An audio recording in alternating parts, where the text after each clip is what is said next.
আসসালামু আলাইকুম। Hello guys, আজকে আপনাদেরকে একটা সর্দি কাশে উপাদান তৈরি করে দেখাচ্ছি। এই যে আদা, মোটামুটি 250 গ্রাম আদা নেবেন। আর আদাটাকে আপনি আগুনে বা গ্যাসের চুলায় হোক বা উনানে হোক পুড়িয়ে হালকা হালকা আঁচ দিয়ে পুড়বেন, যাতে একটু সিদ্ধ হয়ে আসে, হালকা সিদ্ধ হয়ে আসে, নরম হয়ে আসে। হ্যাঁ, এই উপাদানটা আপনার দেখলে খুব ভালো লাগবে। আপনার ঘরে রাখলেও আপনার অনেক ওষুধের উপকার দিবে। সর্দি কাশির জন্য বাচ্চাদেরকেও খাওয়াতে পারবেন, আপনারা নিজেও খেতে পারবেন। আপনারা একবার নিজে বানিয়ে চেষ্টা করে দেখতে পারেন।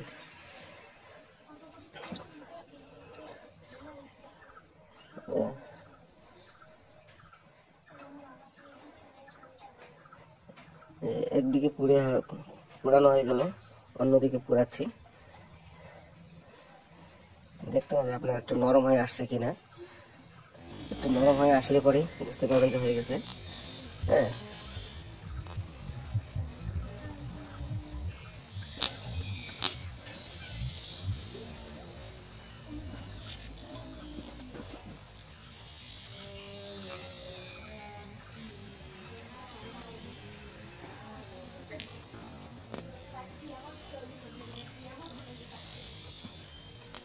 অ্যাকচুয়ালি আমার সাথে কথা বলতে পারতেছি না, আমার আজকে প্রচণ্ড জ্বর।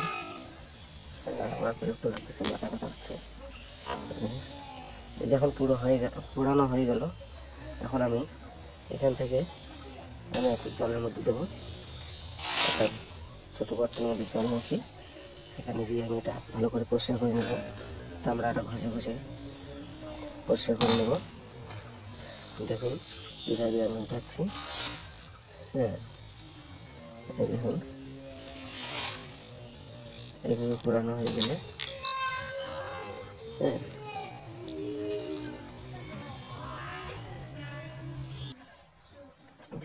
এভাবে পরিষ্কার করে নিলেন। এবার আপনাকে এটাকে মিক্সার মেশিনে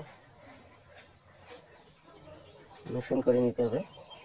তার আগে একটু ছোটো ছোটো করে কেটে নিতে হবে। কেটে নিয়ে আপনার ব্যান্ডিং করে নিতে হবে ভালো করে। ব্যান্ডিং করা হয়ে গেলে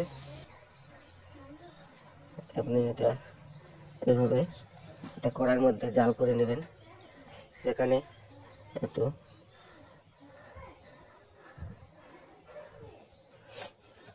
বিট লবণ দিতে হবে, একটু হলুদের গুঁড়ো দিলাম যাতে কালারটা ভালো আসে।